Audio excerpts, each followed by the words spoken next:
you know, this, and you have one person saying, yeah, they don't interact well. I think things are better with this. I would love to do that.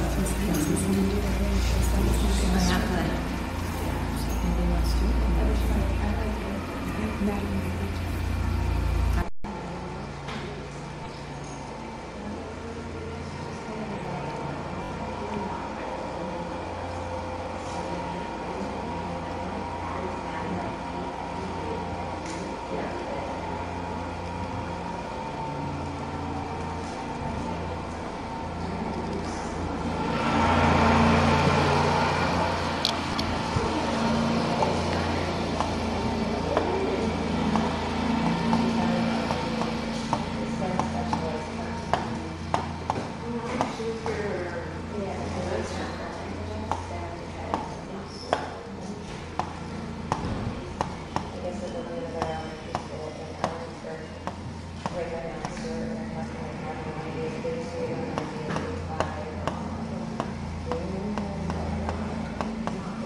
We're gonna, maybe not perfect, but definitely a workaround. Functional. I don't know why that app doesn't want to open.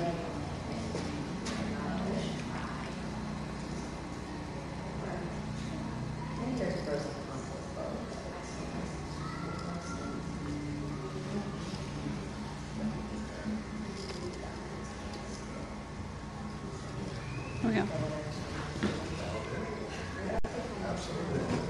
So I can grab that.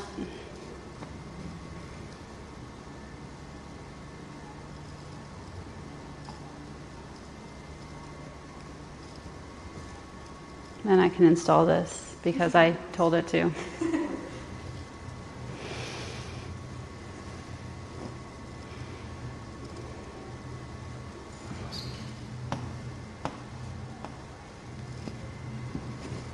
There we go. Good. I'm glad. So, questions that came up. I have a couple of kind of things set up here that we've been talking about, PowerPoints and the other document camera. Other questions that you guys have come up with?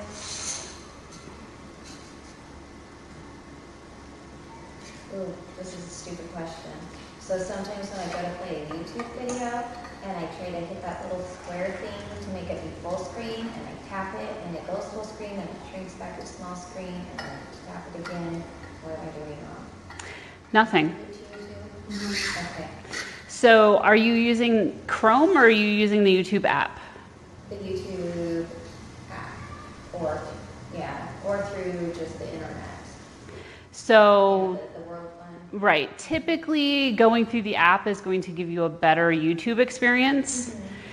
We talked earlier about the comments and the ads and the other things. You can get YouTube for Kids, which would minimize some of that. Depending on your content, you may or may not find what you want through YouTube Kids, but at least it would help a little bit kind of minimize that other stuff you don't want. In my experience, when you go full screen and it shrinks back down, that's it telling you that the Wi-Fi isn't enough to manage the full screen. Okay. Like it doesn't have enough data. So it's trying not to be choppy and trying not to lag. It's going, well, if I go full screen, I'm not going to be very good, so I'm going to stay small. Mm-hmm. So in my experience, that's been what was going on. Is just the device saying, I'm trying to make it nice for you. So it's not you. And strangely enough, I would try like the same video first thing in the morning when you get here. It's probably going to play full screen just fine. Well, and I liked going through the internet, I guess, because I have Class Dojo, and then I've got my tabs, so I can switch to YouTube real quickly, I think. And maybe you can if it's the app still, I don't know. Mm-hmm. You can if it's the app as well. So let's talk about switching apps. So let's just open another app just for fun. We'll open ActiveCast.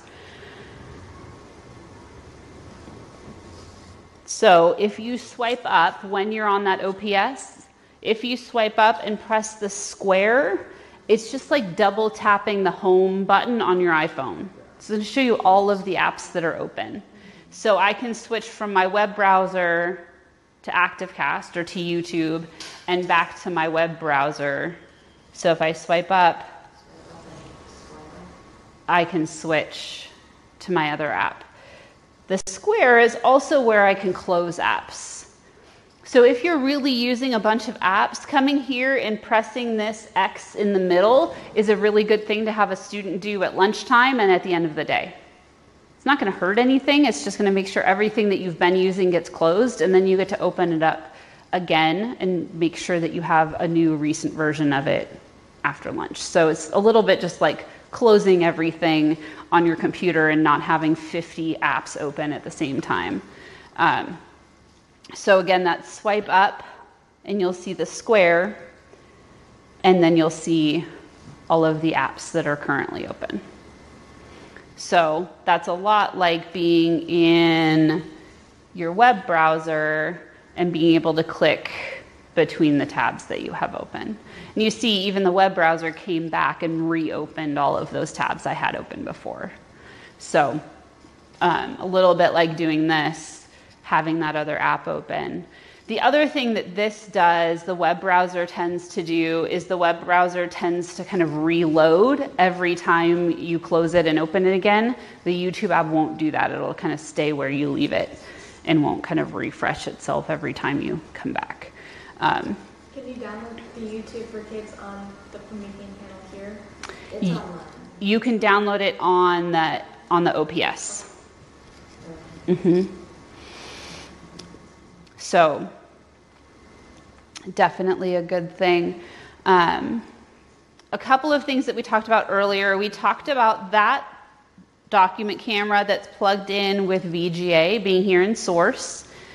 The other, this newer document camera that just has a USB cord. I added an app, and I have told you a number of times we will talk about adding apps. I added an app called USB Camera. So I found that app in the Promethean store. So I added that directly to my panel. So my document camera is plugged into my panel, and I can open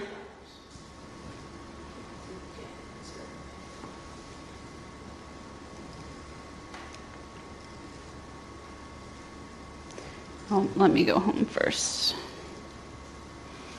Home.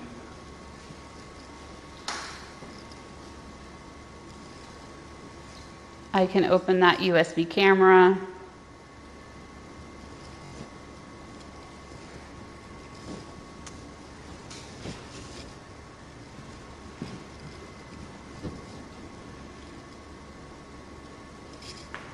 And I see what's on whatever is under there.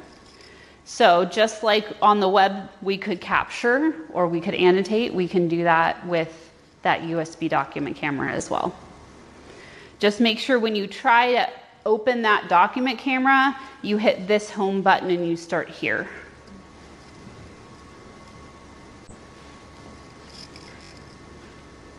So, you may actually do this. When you are downloading apps, you downloaded it to the OSP, but you can also download apps to your panel. So here in the locker, if I go here to the Promethean store, those apps will be on my panel. Oh, okay. If I change sources to the OPS,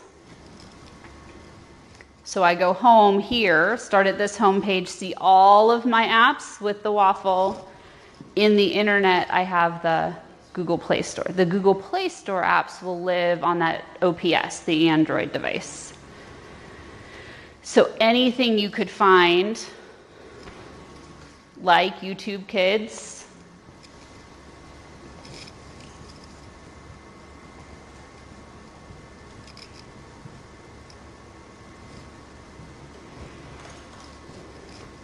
we could install on that OPS. So the Promethean store is a little bit limited.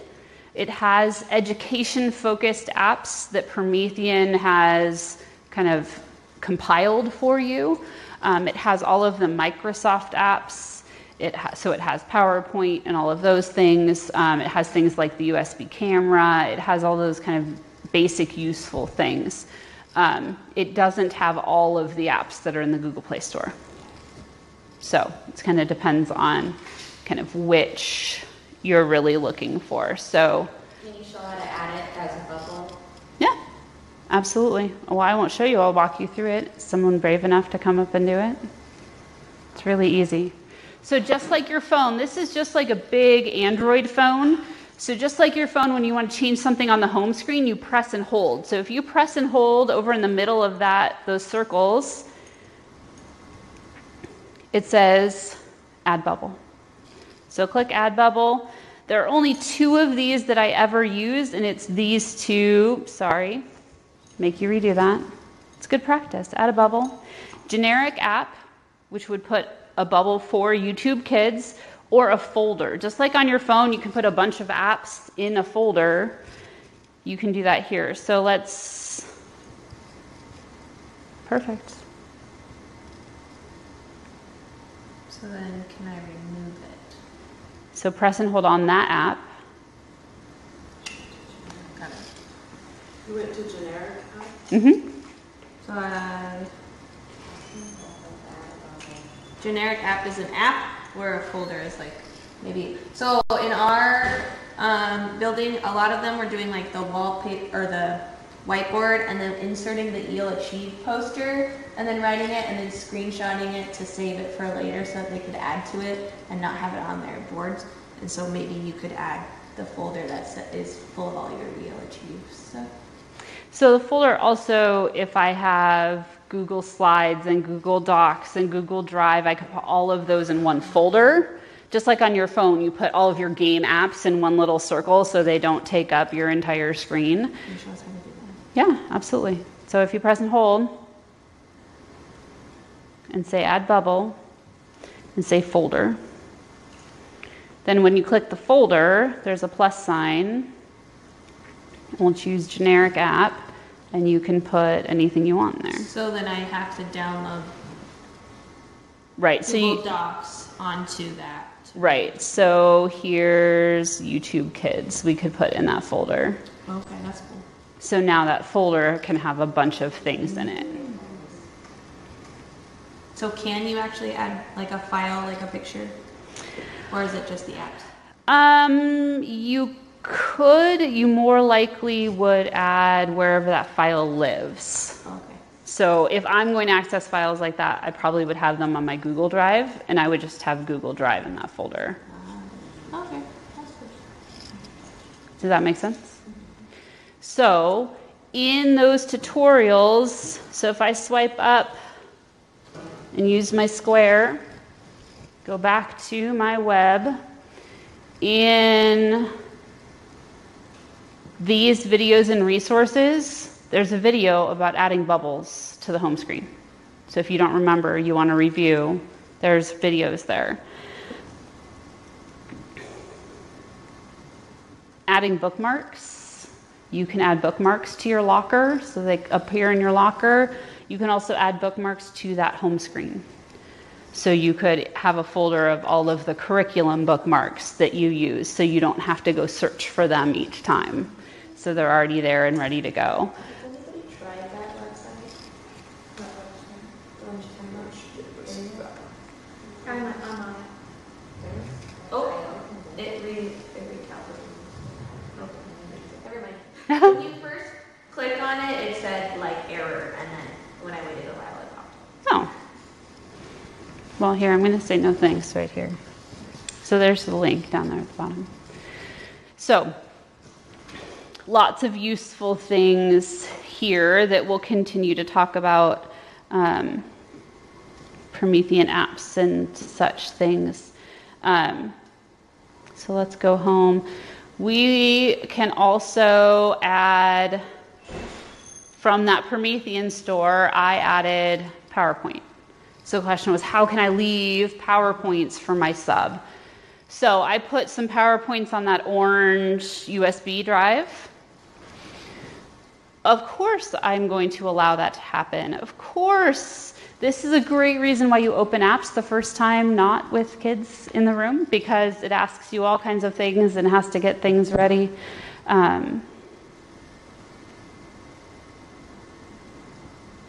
Almost ready. Almost is apparently relative.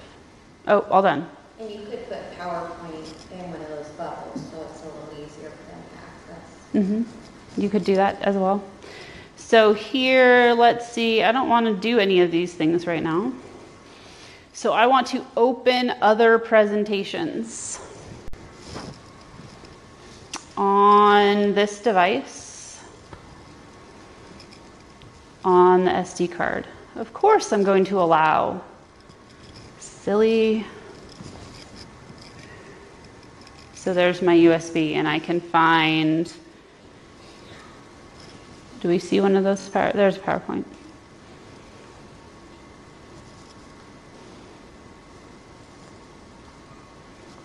There's the one I just created. It's small. I'm opening this one because it's small and simple, and that's maybe. You have to select. Oh, over here, there's the select button.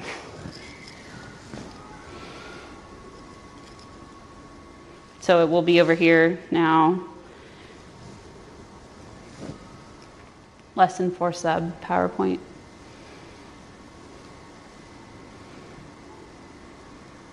So here's that PowerPoint. So you could, let's go back to file. You could get it to here and just leave it here so they see all of those files that are on that drive. So if you know you're going to be gone, then all they have to do, and again, your kids aren't afraid of touching buttons. They understand, they make connections here in your locker. They just have to find the app that says PowerPoint. So just like on your phone, if you press and hold, you can move these around.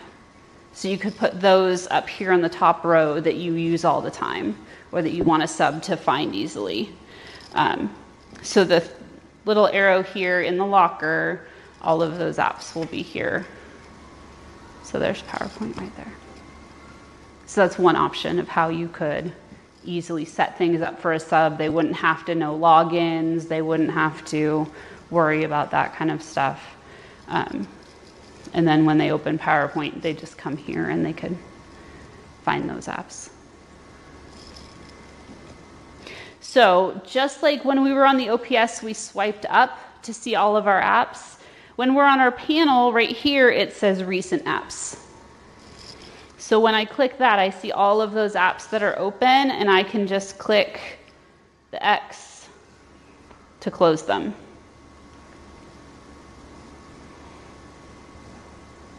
I'm going to be picky and not let me close it while we're looking at it. So you can quickly switch between things, open things back up. So apps to add, USB camera, PowerPoint, possibly YouTube Kids. Like I said, we'll spend some more time talking about apps, but I didn't want to forget to write those down. Okay? So questions from earlier, our document camera. You guys are good with document camera stuff? Yes, no, maybe so. PowerPoints, especially for subs. Easy way is just a thumb drive, because then you don't have to worry about email and logins and all of that stuff. Sometimes lower tech is simpler than trying to, go crazy. So, other questions? Smartboard has the program. Mm-hmm. It's called Smart Notebook, yeah. Does Promethean have something similar? Absolutely. It's called Active Inspire. So Smart Notebook, Active Inspire.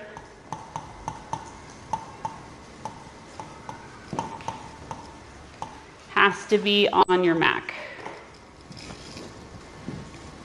So it's a lot like Smart Notebook. So you can create lessons there. It's designed for student interaction. The challenge is it lives on your Mac.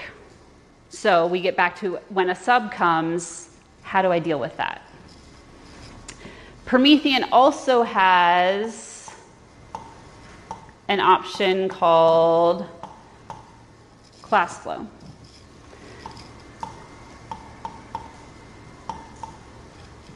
Classflow is completely online.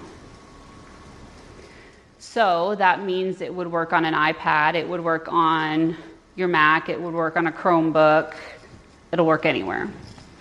It also was built for polling and sharing.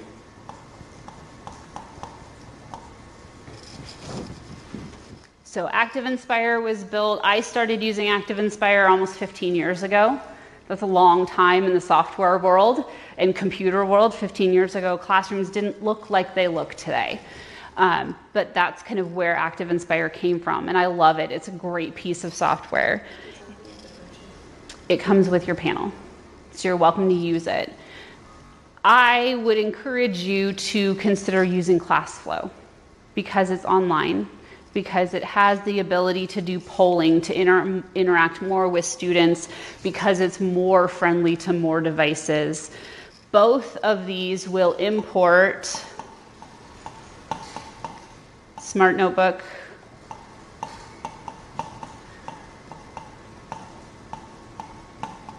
flip charts, so things that were made in ActiveInspire, PowerPoint, and Classflow will import, PowerPoint will import into Classflow, and a PDF will import into either one. So starting to use some of that content that you already have that came from your curriculum, that came from other classes from the past, we want you to use all of that. For Keynote or just PowerPoint? Just PowerPoint. So you could save your Keynote as a PowerPoint. So same with Google Slides. You could save your Google Slides as a PowerPoint and then import it into Classflow. So lots of import options. The other thing that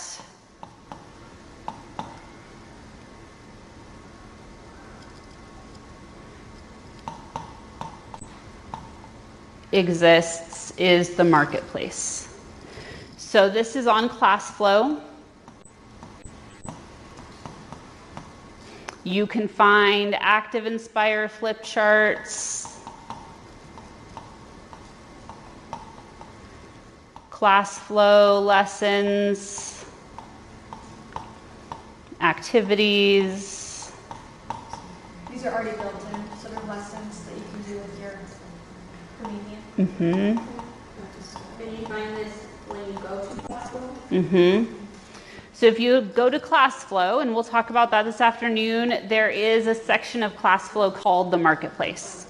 So the Marketplace has lessons that other teachers have created, lessons and activities, resources that publishers have created, that Promethean's created, all there for you to start with. So again, I don't want you to start with nothing. I want you to start with the resources you need, start with something someone else has created. So definitely ActiveInspire and Classflow.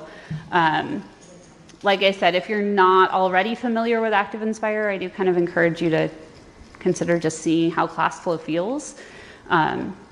You can always have ActiveInspire. Let me see, I believe there is a sticker. So there's a sticker right here on the side of the panel that tells you how to download ActiveInspire and gives you a license key for ActiveInspire.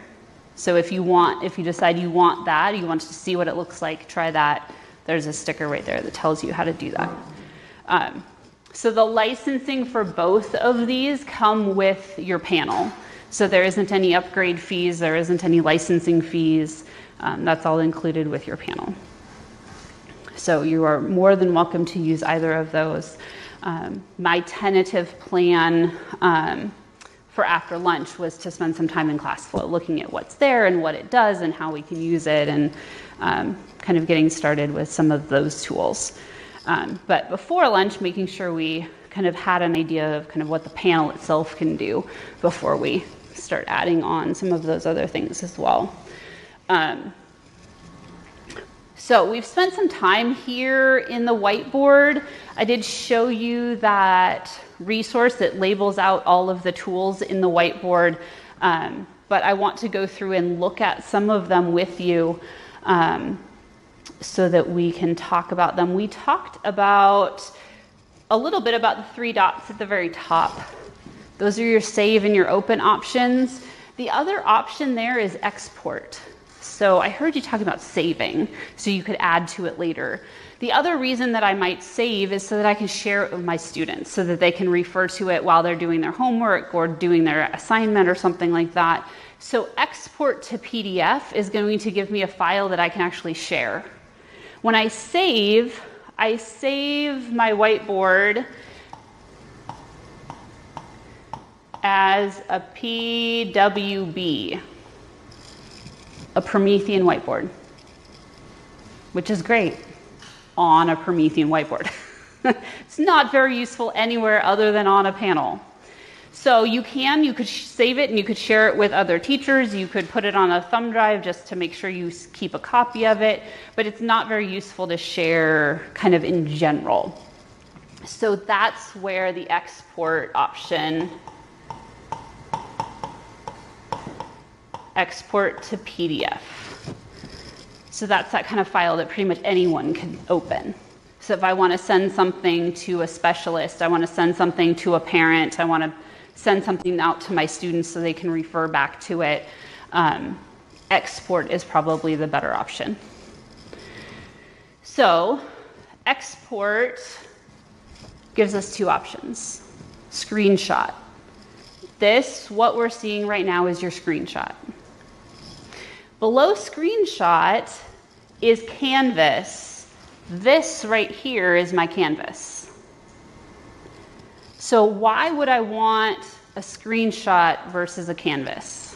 Is a screenshot just of like what's on the screen, and a canvas is like the whole thing? Mm-hmm. So then you could go back and like look at your notes and add to them? Mm-hmm. You can't really add to them because now it's a PDF, but I can look at them. It's something I can easily share. If you had a student absent, which do you think would be a better choice, Canvas or screenshot? Canvas. When a student's absent, I want them to have all of the things that we talked about, all of those images. It might not all make sense because these are things that, you know, we created together as we went. But Canvas at least gives them an idea, a talking point, things for me to go back and refer to as they look at that. Something like an anchor chart or an anchor paper, something we're going to refer back to as we continue through the unit, that's something that I would probably choose screenshot. So earlier we made kind of that KWL chart. We did the first 2 columns, the K and the W. We could add the L and then we could screenshot that and I could share that. Say, look, here's where we started, here's what we wanted, here's what we learned. And I could share that out with my students or save it to my website or whatever I wanted to do with it. So here in my 3 dots, I have that new open, save, export. The other option, if you in your classroom, if you like teaching on this side of the panel, you can move that toolbar over to the other side so you don't have to keep walking over there to get to tools if this is your teaching side. For whatever reason, right now this is my teaching side because there's a cord over there that I'm not wanting to trip on. So you can, with that toolbar position, move from side to side. One of the things, there's a little bug. I'm going to look totally crazy on this recording. I'm just swatting at random stuff. One of the things that you may run into is when you close the whiteboard, it likes to try and remember what you were doing last. So it doesn't erase itself every time you close it. It likes to be like, oh, you were working on that. I want to bring that back for you. Because you might have just gone to a website or gone to an app and you want to come back. So if you don't want to come back to what you were last doing, the best option, I'm going to hit save real quick first. File saved, thank you. I'm going to say new, and then I'm going to come back and I'm going to say close. So new and then close will help guarantee that you start with a white canvas again. So if you've written something up there and you're like, I definitely don't want to see that again tomorrow morning, make sure you hit new, go back and hit close, and then you'll make sure you start white again. So now when I go back to my whiteboard, I have that nice white blank canvas. When I export it as a canvas, where does it go? Does it go to that same place that I'm saving all my other stuff? So when you say export, it's going to say, hey, where do you want to send it?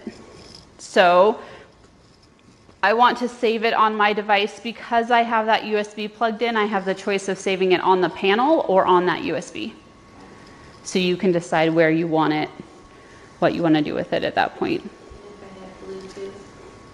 I have no idea what happens. If you have your computer sort of connected to the stuff and you click save, can you save it to your computer? No. The panel itself doesn't actually see your computer as a thing. It just sees it as a picture to project. So yeah, so right now the easiest way, if you want it, there's kind of two options. Either save it on a USB thumb drive or save it on the panel and then upload it to Google Drive or something like that. So those are kind of your two options if you want that export. Let's go back.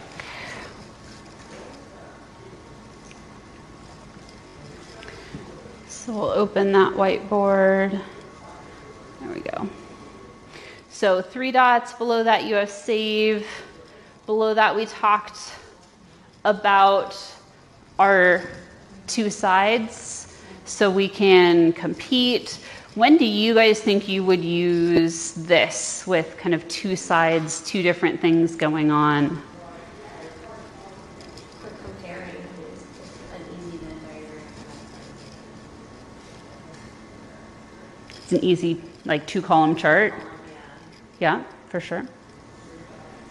Or even like when you did the 2 math problems, you could have the same math problem on either side and 2 kids.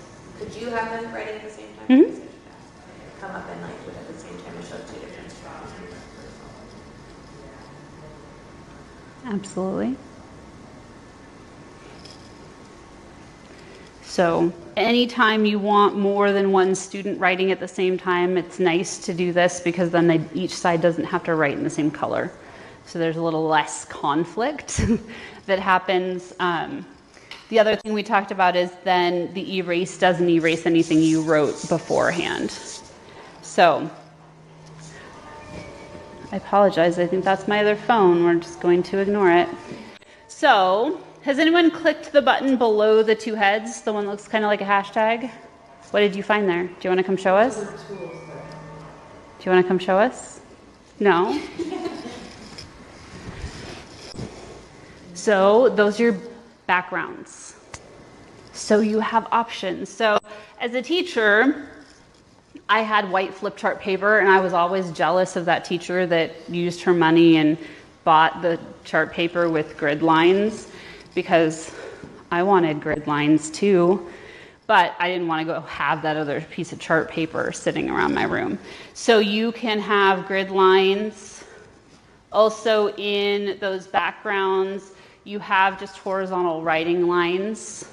If you just want to be that neat writing teacher, you have some students that need some of that guidance.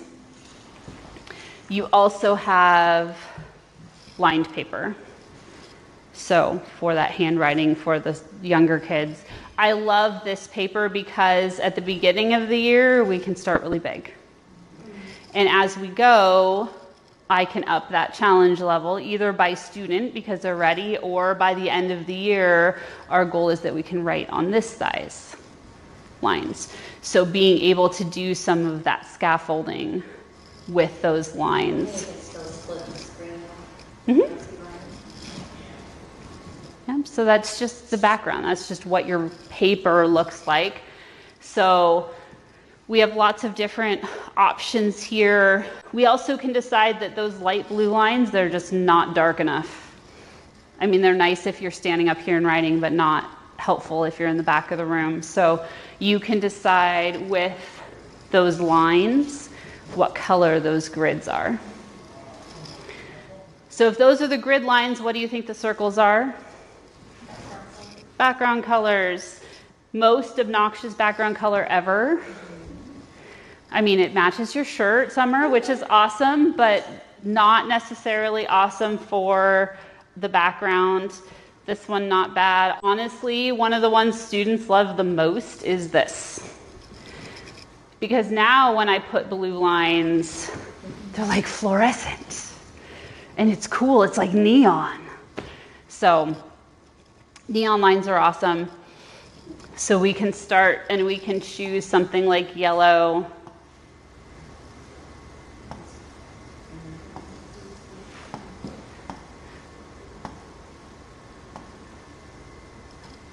Not too bad. I quit paying enough attention. I mean, I taught second grade, so I should have decent handwriting if I try. So we do have some great lines. It's fun. Sometimes it's nice to let students choose the background color for the afternoon or Friday afternoon or the day. I generally tell students they're not allowed to choose the obnoxious green or the obnoxious pink. Any other color is fair game. Because no one wants to stare at those for most of the day. But you can always choose one of those other colors as well that's not quite as dark or obnoxious. So good background options. So I'm still on writing. Let's undo that and move that around instead. All right. So below that, have any of you clicked on that next icon? It has two little mountains. That is your gallery. So Promethean said, hey, teachers not only want white paper and they want grid paper and they want lined paper, but they have all these other things that they want. So here are some of those things that they want. I'm sure some of you use these. So now I have one of those there, and I will go back and I can have another one over here. Now what happens when we split the screen? We each have one to count by. We can count by different numbers, and then we can compare. We could count by the same number but start somewhere different. So once I turn that on, they can't move this anymore. All they can do is write on top of it. So they can erase, but they can't mess with that template that I set up for them. So it could be those math problems. It could also be something like this, some template that you want them to fill out or use. So back here in my charts and templates, you have a blank 100 grid, coordinate planes, clocks. I heard someone say this earlier. That's a heck of a lot faster than trying to draw two straight, perfect circles. I'm so excited right now. Well, that's good. It's the little things, right, that make a difference, that make this something that's not just a place you're going to play YouTube videos. Can you upload other templates to that as well? So like if you have a template or like a worksheet that you want to use on there, can you upload that? You want what? So I have some images. All of these images happen to be on my thumb drive, so I can use those. Instead of that, let's go into our locker and find our browser. And we want a 10 frame.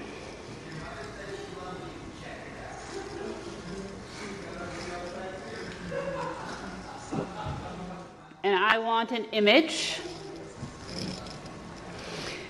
When I'm looking for things to use on my panel, I tend to click this button here that says HD, high definition.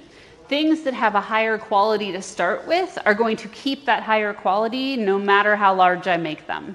If it's low quality to start with, the larger I make it, the more grainy and crazy it's going to look. So let's look. We want a 10 frame. That one's sideways. I don't like that one. Let's go back up here. Let's try this one. I don't actually want that one. So I don't really want one that is translucent. I want one with a white background. Can you take the one at the top right now? So that one below, the one that has the double thing. The double one, is that one okay with you? We'll try that one. There we go. Perfect. Do you see how clear and nice it is? That's the one I want. Like on your phone, when you want to save something, press and hold, and it says download image. Well, of course I want to continue. Of course I allow that to happen. Of course I want to download because I told you to. If it's something I really want, I probably would have renamed it just then, but so in my toolbox, I'm going to go to recent apps and go back to my whiteboard. So we'll make this smaller. We'll make this one smaller. Does it work? Are you doubting me? No? Yes, you are. You're doubting me. And then he leaves. He doubts me and then he walks out of the room. I fully believed that it would work. I just ended up hitting my head against it, really testing a couple things, the durability of the board itself to make it work, and I couldn't get it to go. So, USB camera, it's the app. I found an app called USB Camera. I quit. No, don't do that. Don't do that. Don't quit. We don't want you to quit. All right, so we downloaded that 10 frame in our gallery. This is our gallery. We now see... No, those are whiteboards.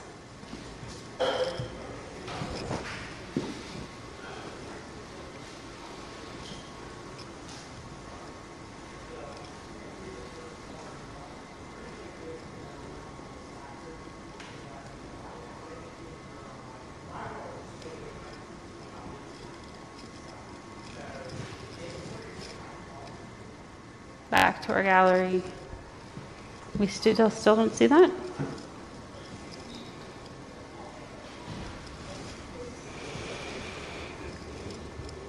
Let's try one more time. Download.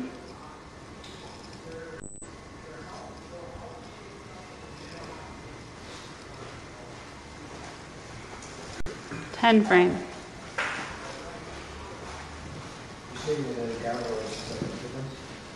It shouldn't. It actually, that should be the best place to do that. 10 frame, JPEG. Okay.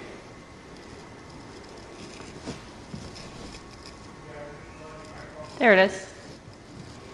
For some reason, it didn't like the name of the other.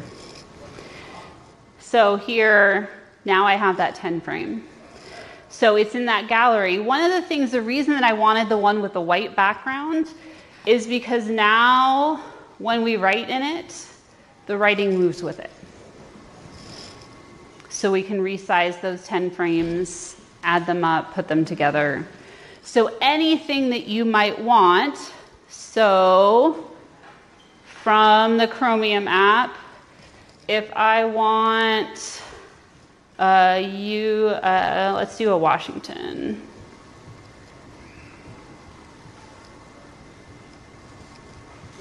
State map.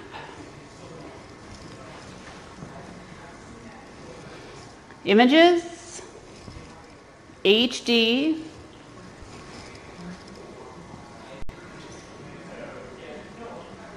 which one do we like?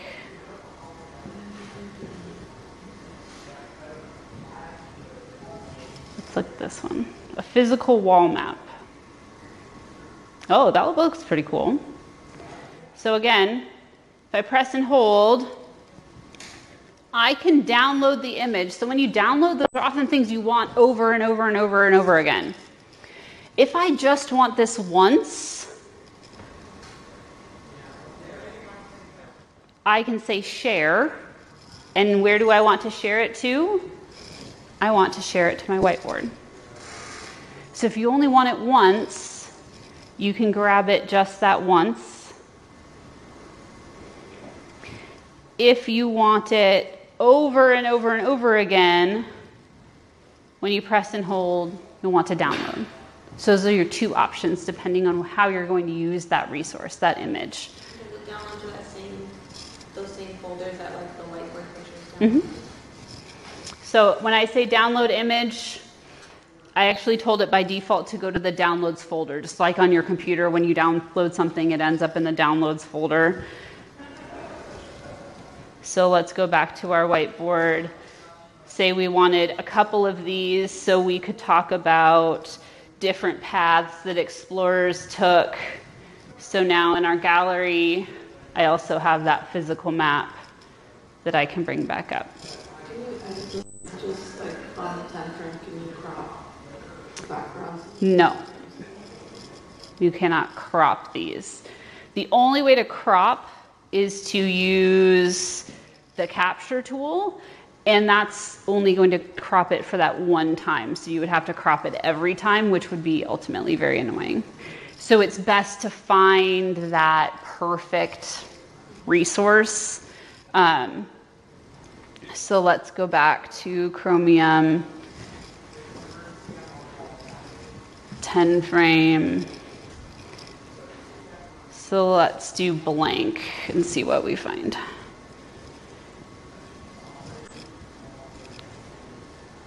No, not that one.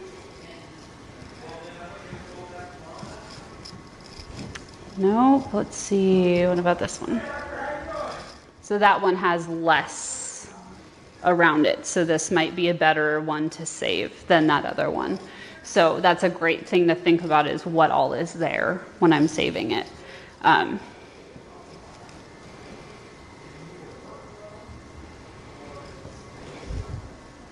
That is a really long name. But no matter what, when we go back to our gallery, in our gallery, I now have that really long named 10 frame that's a little less crazy than the other one.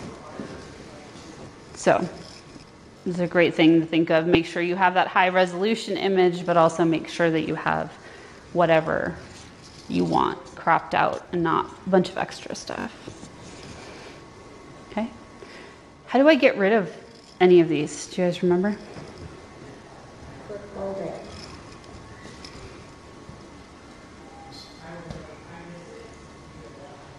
So tap, and then tap the trash can. As long as you're on the arrow tool, as long as that's what's highlighted, you can tap, and then tap the trash can.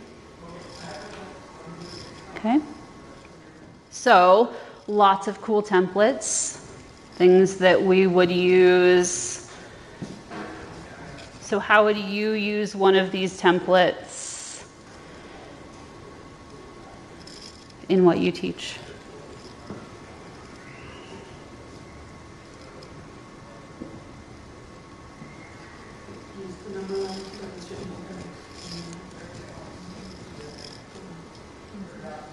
So we could use the number line to do skip counting and adding and subtracting, absolutely. Science Venn diagram. Mm-hmm.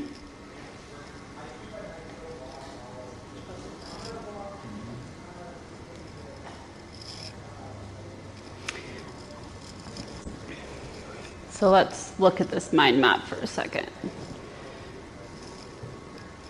So Promethean panel.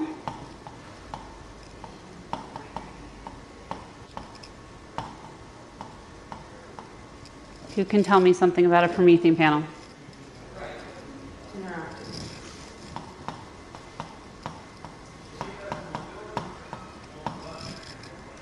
as a panel manager, yes. So 2 different systems.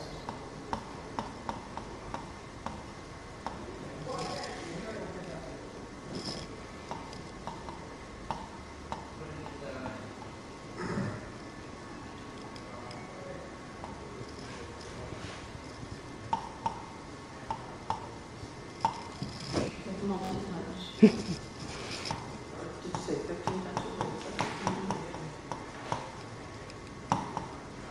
I said 15. It's a good big number. That's more than I would ever use. So I love these, and I used to do these with students all the time, especially for vocabulary. My question is, then what do? You do this, and then what's the next step? Do you have them write a sentence from that? So I love that those things stick so that I can have that information here, and we can continue on, and I can have some students come up and write sentences defining this vocabulary word, using it in context, things like that. So I can keep that information. It's big enough for us to use and write on and collaborate with when we need it. And it gets smaller so that we use it in the context of the next step. So kids understand we didn't just do this to do it. We did it because we're going to use that information. And then I could capture that information and then, I don't know, upload it somewhere, print it off, and post it. Mm-hmm. So if you're going to print it, the 3 dots, choose the one that says export.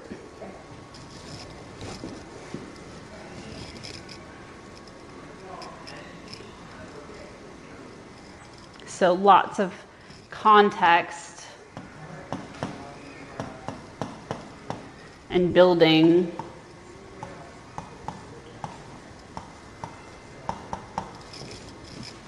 So one of the things that I love about saving in whiteboards is that ability to go back and review.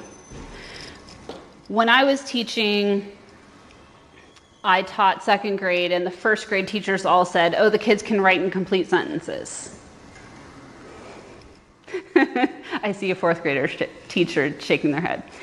And I said, you guys, I know, it's not that I don't believe you. It's not that I don't believe that the kids wrote full, complete sentences last year, but they don't do it in my room. They don't. And that was just the summer. And I said, okay, so finally I went over there one day and I said, show me what you do to get them to write complete sentences. And they said, okay, well, we take out this paper, and told me the vocabulary that they used when they had students writing. And I said, okay, can I have some of that paper? They said, sure.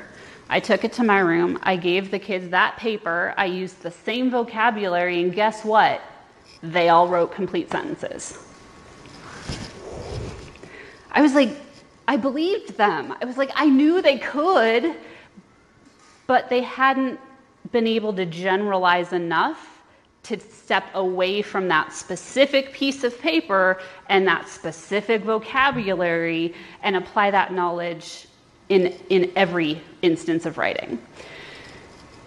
So I can bring up that brainstorming or that graph we did yesterday or the T-chart we worked on and say, remember what we did yesterday. And all the kids go, oh, okay, yeah. We're going to use that today. Cool. And we can move on. When I didn't physically show them those things, they didn't make that connection with that prior knowledge. I was like, we just did it yesterday. And they're like, I've never seen that before. And you're like, I swear. It's amazing what happens when you just bring it up and show them, hey, here's your writing. Remember this? They're like, oh, yeah, okay. I'm like, great. Pull that in. Start there, keep moving. And it's so, as simple as hitting save and open. So things that definitely changed kind of my teaching and what I did when I started using more digital resources. So we have our arrow tool, our pen. We have different writing sizes, so thick, thin, everything in between. You also have a highlighter. So if you want to practice those skills just like you're teaching them on their paper in their book, you can have them using those authentic tools to highlight. We do have some additional colors in the color palette. So if these 5 aren't enough, you have your primary and secondary colors in the color palette. Eraser will let my finger erase. So if you want a smaller eraser, your pen, even when your finger erases, your pen is always going to write. So no matter what, if you have a small enough tip, it's always going to write. And you don't need to have the hand switched on in order for your finger to... Correct. So here in settings, if I turn palm erase off, my finger still erases. My palm doesn't do anything. What's cool is that the eraser still erases. So your finger can erase, your eraser can erase. You have the choice of whether your palm erases or not. So, good things, erasing. Below that, we talked about erase all. The other thing that I love, and the other thing that my kids hated, was that when we did something like this as a modeling group activity, I would hit this button here, the square with the eraser, as I had them get started. Did they like that? We worked as a group, we put it all together, we did all the work, and I say, okay, now it's your turn to do that, and I just erased all the work we did as a class. And they got very mad at me. I was like, I didn't want you to copy, I want you to recreate it on your own. So that ability to erase just that writing is really nice sometimes. The undo arrow will always bring it back, as long as that's the last thing that you did. So being able to erase is sometimes very applicable. The next 2 tools, the next toolbox actually, I love. So one of my favorite tools is this tool right here. What do you do with a ruler? You measure if you're in 2nd grade. If you're in middle school, how often do you measure with a ruler? Not very often. But if I'm teaching science, what do I have kids do with a ruler? I have them create charts. I have them use it as a straight edge.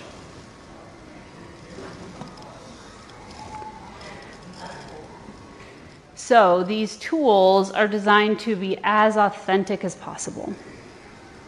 So tools that you can bring up and have kids model with, things that you can model what you expect in their notebooks. So that ruler, I can use 2 fingers and I can rotate it.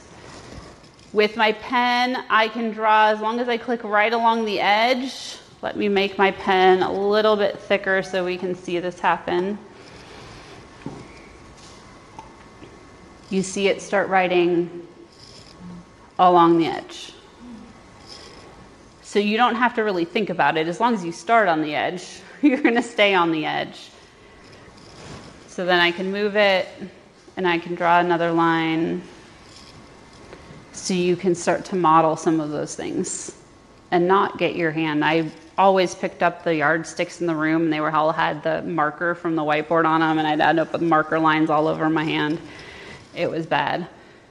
So this way I always have that straight edge that I can use to model that 2-column chart, the 3-column chart, the lines, whatever that might be.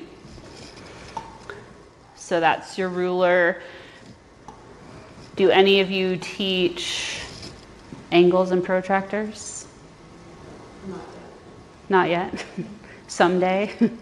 So this protractor is really special. I can draw that pie piece. So as we're comparing angles, in the middle, the red dot will let me just draw the ray from the origin. or it will let me just draw the arc along the edge. So you can decide, I'll go back to my pie piece. So I could measure this angle here. Let's draw that in green. So from here to here, and I can take it and I can measure this angle from here to here, and then I can, with the arrow tool, I can move these around. So then we can compare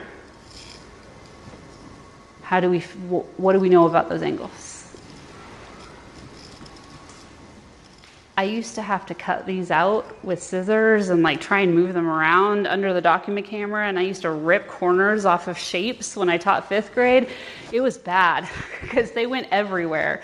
Now I can use different colors, and I can have the kids come up and manipulate and move things around and do some investigation around angles and things.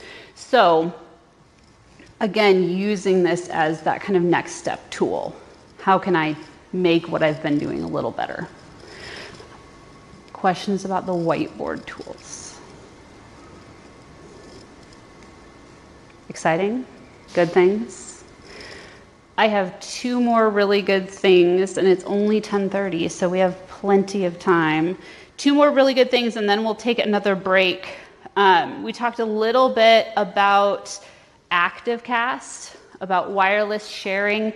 You can use ActiveCast. It works with AirPlay. It's the older version of the new app that's in your locker called Screen Share. Can I take that app and put it on that bar?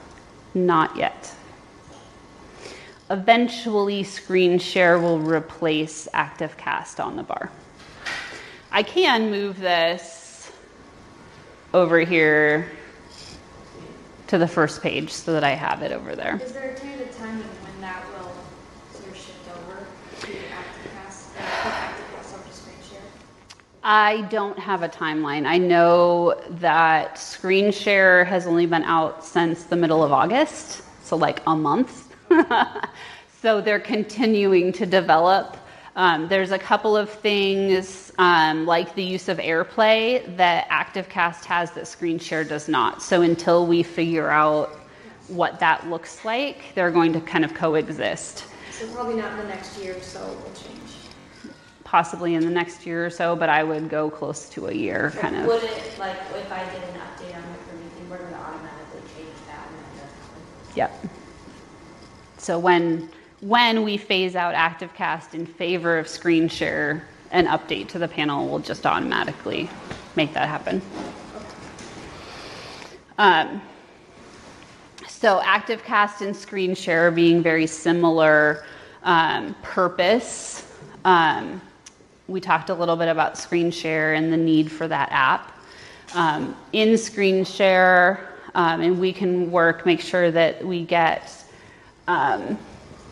the apps pushed out to computers. Perfect. We can do that. So the other 2 Promethean apps that I absolutely love that were created because teachers said, I need these things. Teachers said, these are things that are going to make a difference. Like a lot of the tools in the whiteboard are here because teachers said, which one did you just find? Timer. How many of you use timers in your classroom? Pretty much everyone. 1 or 2 or 3. So we have this great timer that kind of floats on top of anything else we're doing. So we can be on that website and have that timer going. We can be playing that video. We can be in our whiteboard. We can be doing any of those things. We have some quick 30-second, minute things. I like the minute. One of the things to know, there's 2 arrows right now that go out. 2 arrows that go out are going to make it bigger. So if I don't want that other information, if I'm doing a minute math worksheet or I'm doing a minute task, I can make this full screen so those other distractions go away. Now those two arrows point in, so it'll make it layer itself again. We also, next to those two arrows, have a plus sign. So we can have more than one timer. Why would you want more than one timer? Two different groups, definitely. Do you ever have a subtask within a bigger task? Hey, I want, this is your first step and then I want you to finish.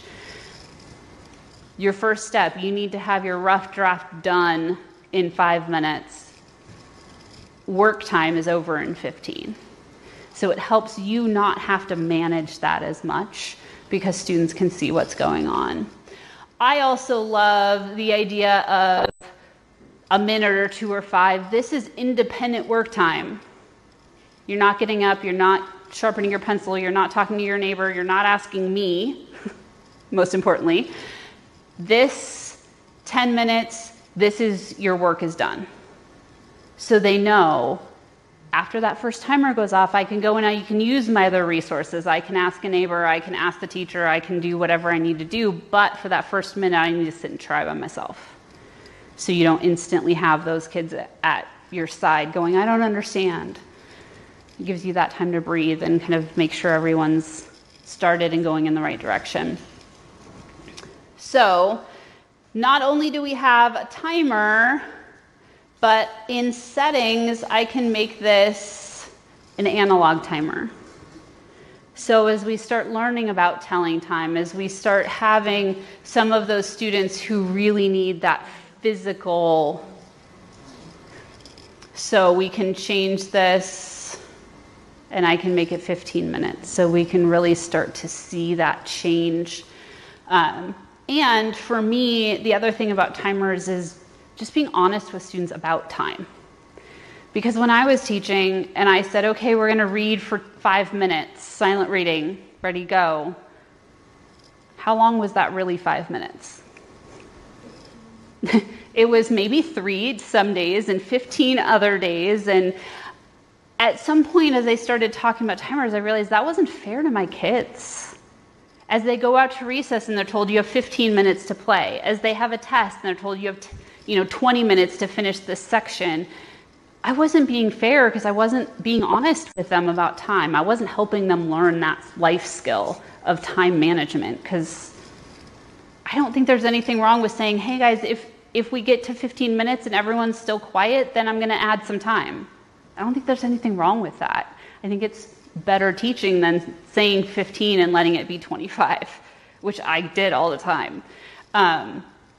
So it helped keep me honest as well and helped teach that time skill to my students. But in addition to a timer, you also have a stopwatch. So if you have some things, how quickly can we get ready? How quickly can we transition? All kinds of things like that. You also have a clock if you just need a basic clock. So all good things in our timer tool. So again, in your locker, you have a timer right here. So it's this maroon red timer. The other one is a spinner. I love the spinner. So right now we have some colors that we're spinning. And if we turn our volume up a little bit, we actually can hear the spinner and it's fun. Colors are useful, right? What else might you put on a spinner? Kids' names or numbers or... You might want a list of kids' names on your spinner. Prizes. You might want numbers. So here, where it says the name of the list, you can have as many lists as you want. So you could have a list for one group of kids, and when another group comes in, you have a second list. You could have names of table groups, prizes. equations, vocabulary words, sight words, all kinds of different things on your spinner. Names, I love. So I know I put names on sticks in a cup, right? You guys, some of you do that. And sometimes the stick, I take out a stick and I read it and I put the stick back. Other times I take the stick and I read it and I put it down on the table. Or I put it on the chalk tray or wherever I'm putting them. What does that kid know when I put their stick down on the table? They're done. I'm out. For me, it was a management. I want everyone to have a chance. But that kid that's name is on the table, they're like, oh, I don't need to pay attention anymore. Some of them. Here in settings, it says select item once. What's awesome is they don't know. They don't know whether you have that turned on or off. So they don't know if their name's going to come back up. So they don't feel picked on. They don't feel like they're not going to have another chance. All they know is that I'm spinning again. I had a high school teacher tell me that when she did this, the kids were happy to answer questions. They were happy to do the problem or do whatever task. If she picked names, they told her she was picking on them. Okay. So we'll go through and pick every name one time and then restart over within the same day or just follow? As long as you leave it open. So as soon as you close it, that basically puts all the sticks back in the bucket. But as long as you leave it open, it's going to go through that list and then it will start over in that list. Is there a limit to how many names you can put on there? You can have 40 items on your list. So not all 50 states, not all of the presidents. You have to chuck some off of both of those two lists. But otherwise, even your group of way too many little ones, they all could be on the spinner if they happen to all be in the same room at the same time. So up to 40 things. So here when I say create new, it's going to ask me to give it a title and then put the names in. So for you guys, the kids love to type their own names in. And you can always come and edit them after they're done. So let them type their names in. Make a different list for each group of students you see. Different times a day, different subjects, any of those things. One of the things to know is that these spinners live on your panel. So you can't make them somewhere else or access them anywhere else. You have to make them on the panel you want to use them on. So they're only a little limiting factor. And if you're really sad, you can turn that sound off. I really love the sound. It just makes me smile. One teacher told me that she uses this and she spins, and that noise, the kids have to be quiet so they can hear the noise before she'll lift her finger off and pick someone.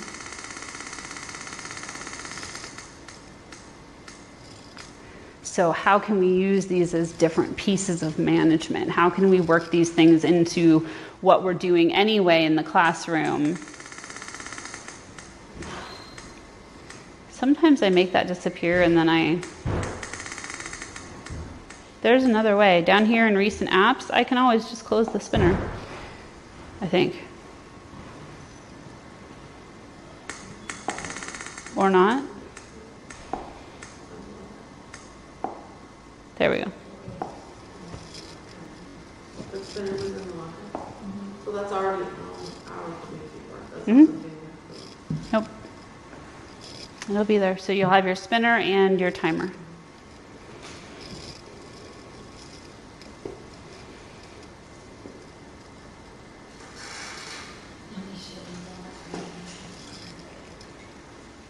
What? I just said we should have wheeled them all over so we could try to do it ourselves actually.